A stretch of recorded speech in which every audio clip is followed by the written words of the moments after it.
다니엘서 12장 8절부터 10절까지의 말씀을 저와 여러분이 같이 합독하도록 하시겠습니다. 시작. 내가 듣고도 깨닫지 못한지라 내가 이르되 내 주여 이 모든 일의 결국은 어떠하겠나이까 하니 그가 이르되 다니엘아 갈지어다. 이 말은 마지막 때까지 간수하고 봉함할 것임이니라. 많은 사람이 연단을 받아 스스로 정결하게 하며 희게 할 것이나 악한 사람은 악을 행하리니 악한 자는 아무것도 깨닫지 못하되 오직 지혜 있는 자는 깨달으리라. 아멘. 할렐루야. 귀한 새벽에 하나님의 말씀의 은혜가 우리에게 풍성하게 임하고 그 말씀대로 아름다운 열매들을 맺으시는 저와 여러분 되시길 예수님의 이름으로 축복합니다. 네. 다니엘서가 뒤로 갈수록 좀 어렵죠? 저도 그렇습니다. 구약의 계시록이라는 별명답게 예언에 대한 말씀이 나오면 그저 통독을 하는데도 집중력이 필요한 것이 바로 다니엘서입니다. 목회자이지만 저도 어렵습니다. 네. 8절 한번 볼까요? 8절 읽어보니까 내가 듣고도 깨닫지 못한지라. 당사자인 다니엘도 어려워합니다. 네. 그래서 천사의 예언을 듣고 깨닫지 못합니다. 당사자도 잘 모르겠는데 우리도 모르는 게 어쩌면 당연해 보이지 않나요? 감사한 사실이 하나 있는데 그것은 하나님의 뜻을 다 깨닫고 사는 사람만 하나님이 쓰시지 않는다라는 말씀입니다. 그러면 하나님이 쓰시는 사람은 누구일까요? 그 말씀을 전달해야 할 다니엘조차도 잘 깨닫지 못하는 것이 오늘의 말씀인데 우리는 어떻게 이것을 보아야 할까요? 다니엘이 하나님께 물어봤을 때, 천사에게 물어봤을 때는 적어도 어떤 답을 원했을 것입니다. 그런데 9절 말씀 읽어볼까요? 뭐라고 하시죠? 시작. 그가 이르되 다니엘아 갈지어다 라고 말씀하십니다. 대답 안 해주시고 가라 라고 하십니다. 좀 당황스럽죠. 이렇게만 말씀하셨으면 좀 서운할 뻔했습니다. 그런데 그 뒤에 나오는 말씀이 이어서 읽습니다. 시작.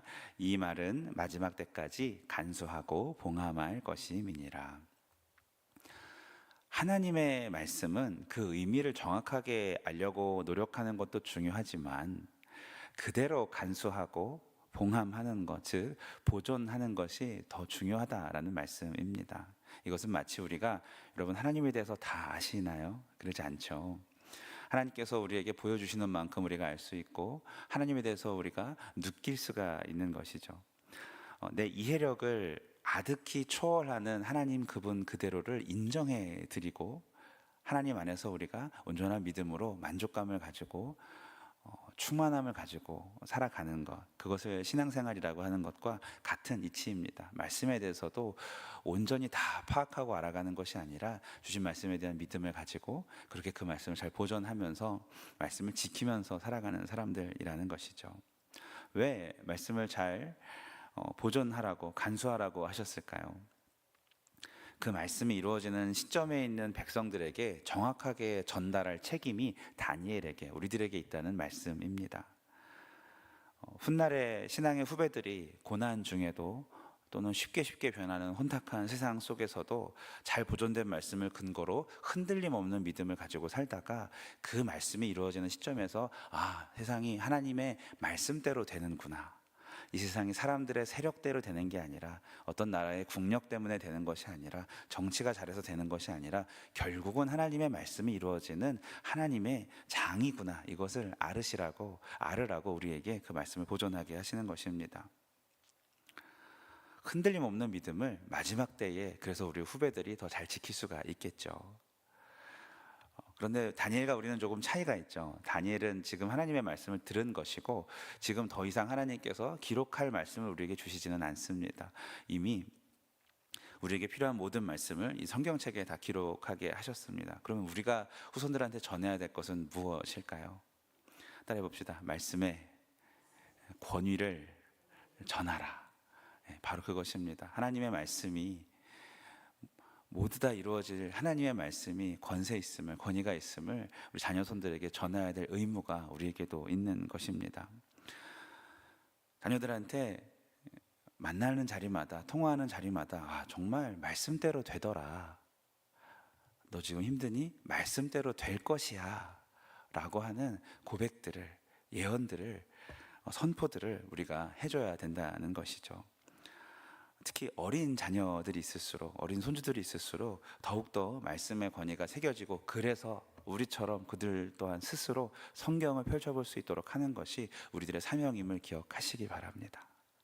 말씀을 간수하고 잘 보존하여라. 그 말씀의 귀함을 조금도 해하지 않도록 그대로 잘 전하라 라는 것이 우리의 사명이죠. 그러면 어떤 일이 일어날까요? 10절입니다. 같이 읽습니다. 시작. 많은 사람이 연단을 받아 스스로 정결하게 하며 희게 할 것이나 악한 사람은 악을 행하리니 악한 자는 아무것도 깨닫지 못하되 오직 지혜 있는 자는 깨달으리라. 이게 쉽게 말하면 그거죠. 다니엘아, 지금 너에게 내가 다 이 말씀을 깨닫게 해주지 않을 거야. 그러나 그 말씀을, 보존된 말씀을 잘 받은 후배들은 그 말씀 안에서 연단을 받으면서도 순수하게 자신을 지켜내는 그들이기 때문에 결국은 그들이 깨닫게 될 것이야 라는 후손들을 위한 말씀이라는 뜻입니다. 악한 자들은 악을 행하면서 말씀을 깨닫지 못하겠지만, 다른 말로 하면 말씀이 없이 그들은 망하겠지만, 너의 후손들은 말씀 안에서 지키느라 연단을 당할 것이고, 뜨거운 불에서 재련하는 것을 연단이라고 하죠. 힘든 연단을 당할 것이지만 그 과정을 통해서 순수하게 더욱더 보존되어서 망하지 않을 것이라는 말씀이기도 합니다. 여러분, 예수님에 대한 말씀이 성경의 메인이지 않습니까? 그런데도 수없이 예언하셨는데도 말씀을 보존하는 것을 제대로 못했던 그들은 자기가 좋을 대로 해석을 하고, 말씀에 대하여서 자기들의 생각들을 덧입혔던 유대인들은 드디어 말씀대로 예수님이 오셨는데 그 예수님을 죽였습니다. 말씀을 보존한다라는 것은 하나님의 뜻 안에서 그 말씀을 계속해서 해석하고 반추하고, 오늘 우리 삶이 어떤 뜻인가를, 하나님의 뜻에 어떻게 합할 수 있는가를 계속해서 비추어 보는 역할을 해야 할 것입니다. 그것이 말씀을 참으로 보존하는 역할일 것이고, 또 그대로 후배들에게 전해줘야 될 사명이 우리에게 있다라는 뜻이죠. 사랑하는 우리 울산교회 성결가족 여러분, 우리도 다니엘처럼 하나님의 말씀을 온전히 다 깨닫지 못할 때가 많이 있습니다. 하지만 그 말씀을 놓고 나의 삶을 비추어서 늘 고민하고, 환난 중에도 연단 중에도 더욱더 말씀대로 순종하려고 하나님 앞에 의지하는 저와 여러분 되셔서 오늘 말씀에 나오는 지혜로운 그 후손이 바로 저와 여러분이 되시길 축복합니다. 그리고 우리들의 자녀손들이 이 길을 잘 이어갈 수 있도록 중간자 역할을 잘 감당하시는 우리 모두가 되길 예수님의 이름으로 축복합니다. 기도합니다. 하나님, 다시 오실 예수님에 대한 말씀이 성경에 기록이 되어 있고, 우리가 그것들을 사랑하는 자녀손들에게 전해야 할 사명이 있는 것을 알게 되었습니다. 하나님, 예수님을 바라보면서 살아가는 거룩한 신부의 삶, 성령이 우리 안에 거하시며 시기하기까지 사랑하신다는 그 성령과 동행하는 성령을 모시고 성전으로 살아가는 우리의 삶이 하나님 그 말씀대로 살아갈 수 있도록 인도하여 주시옵소서. 원하옵기는 우리 가정에 있는 사랑하는 자녀들과 손자 손녀들이 하나님 그 말씀의 권위를 인정하고 그 말씀에 사로잡혀서 말씀을 묵상하는 하루하루를 살아가며 시간 추수하듯 꺾어내어 하나님께 칭찬받고 인정받는 지혜 있는 자가 될 수 있도록 인도하여 주시옵소서. 우리가 말씀을 온전히 다 이해하지 못할지라도 그 말씀하신 하나님을 신뢰하기에 더욱더 그 말씀을 의지하고 순종하는 모두가 되어서 오늘 하루 삶 가운데 아름다운 열매로 소출로 하나님께 올려드릴 수 있는 우리 모두가 될 수 있도록 인도하여 주시옵소서. 예수 그리스도 이름으로 기도합니다. 아멘.